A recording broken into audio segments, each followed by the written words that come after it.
Thank you for saying yes to serving St. Norbert Parish at the Mass. Your prayerful, attentive example will inspire others to participate more fully in this most important act of worship. This brief video instruction will help you make the adjustments we'll be starting on the first Sunday of Advent. The purpose is twofold: to bring us into closer conformity to the instructions of the new Missal, which we adopted in 2011, and to streamline and simplify our ministry at the altar. A couple of reminders before we begin. 1. Preparation. Review the readings for the day if possible, so that you're already entering into prayerfulness before you even arrive for Mass. 2. Disposition. I cannot emphasize how important it is that all liturgical ministers, especially of Holy Communion, should arrive early in order to become properly disposed to worship by entering into quiet prayer. It would be nice to perhaps pay a visit to the Blessed Sacrament in the chapel before checking in with the sacristan. 3. Accountability. We're all responsible for our assignments, so if you cannot make it, be sure to find a substitute. From now on, sacristans will set up only as many ciboria and cups as ministers he or she has before Mass starts. Please don't come in just before Mass begins and expect to serve at the altar. Further, we will no longer be signaling for extra ministers in the middle of the communion rite. We will simply use as many ministers as have checked in before Mass starts. 4. Tempo. Avoid the appearance of haste and move about the sanctuary in a quiet, meditative way, mindful of your pace. 5. Silence.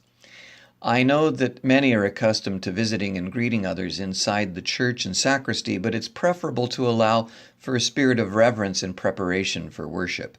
The instruction states that, quote, silence is to be observed in the church, in the sacristy, in the vesting room, and adjacent areas so that all may dispose themselves to carry out the sacred action in a devout and fitting manner, end quote.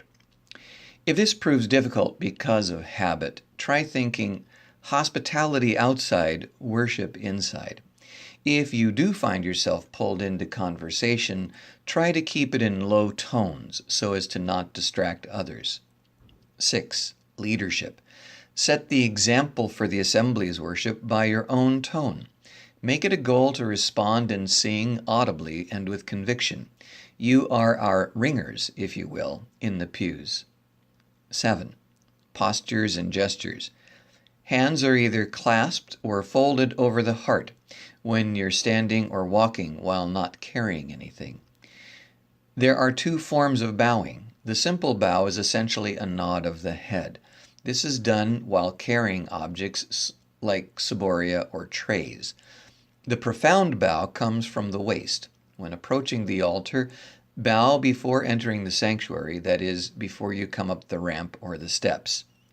When leaving the altar, bow first, then walk down the ramp or steps without turning around again. We'll show that in the video.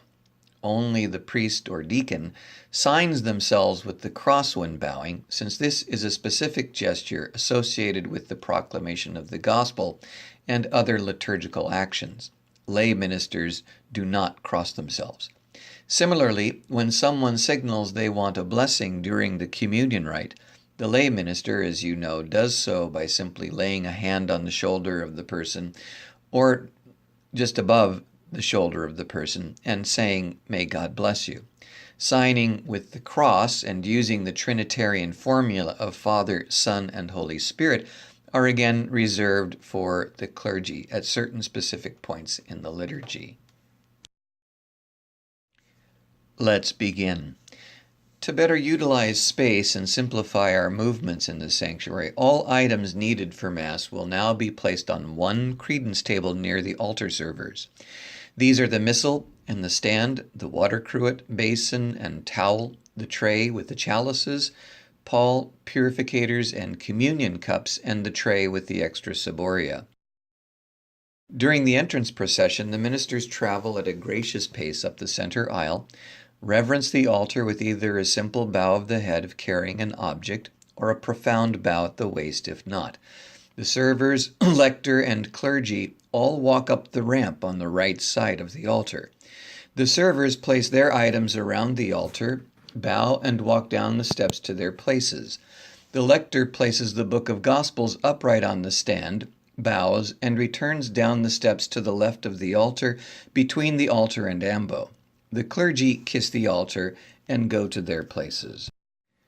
During the Liturgy of the Word, the lectors may ascend and descend either the ramp or the steps. In either case, they bow to the altar before ascending, and when they finish, they simply turn in place toward the altar, bow, and exit. During the offertory, when the priest goes down the steps to receive the gifts of bread and wine, the sacristan approaches the altar on the right side of the priest. After the priest pours a small amount of wine into his chalice, the sacristan takes the decanter and continues pouring into the additional communion cups, bows the head, and places the decanter on the credence table.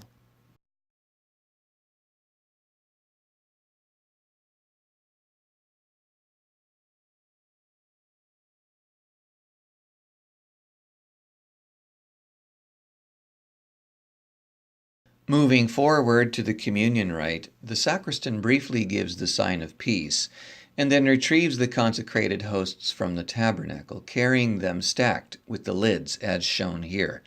The sacristan places them on the altar to the left of the priest, sets the lids aside, bows, and exits down the ramp.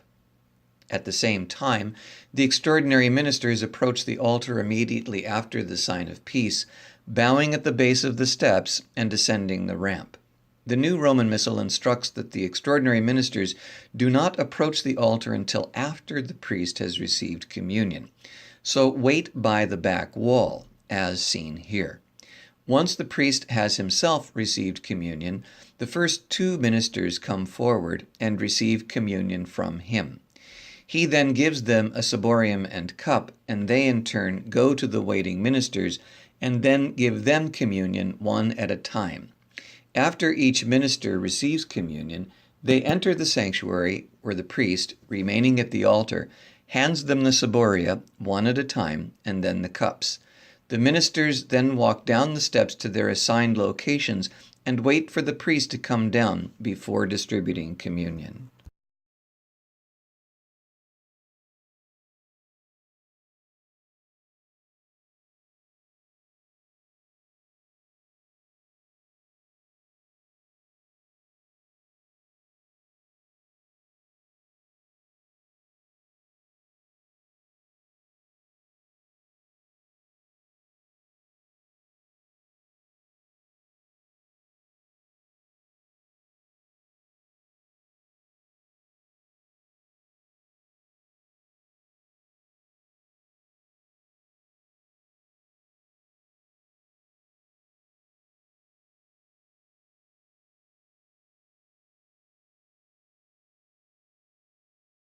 At the end of the communion rite, the ministers return to the altar, not the tabernacle, placing the ciboria on the left corner and the cups on the right corner, not on the tray. The sacristan carefully pours the hosts into one or two ciboria and hands the ciboria that are emptied to the priest, who purifies them and places them on the tray. The sacristan then returns the consolidated hosts to the tabernacle. When the ministers of the cup finish, they consume any remaining precious blood where they stand and return their cup to the right of the priest on the corner, not the tray. If, however, there is a large amount of precious blood and you need the aid of other ministers to consume, do this in the back side area and then return the cup to the altar. The priest or deacon will purify the cups and place them on the tray.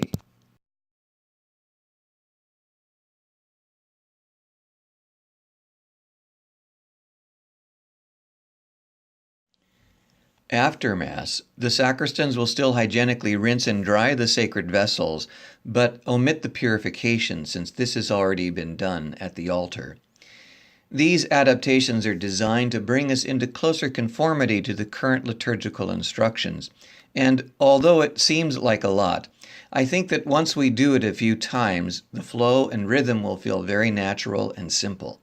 I'm sure we'll make mistakes during the transition, but I'm less concerned with perfection than with openness and sincere effort. Thank you, and God bless you.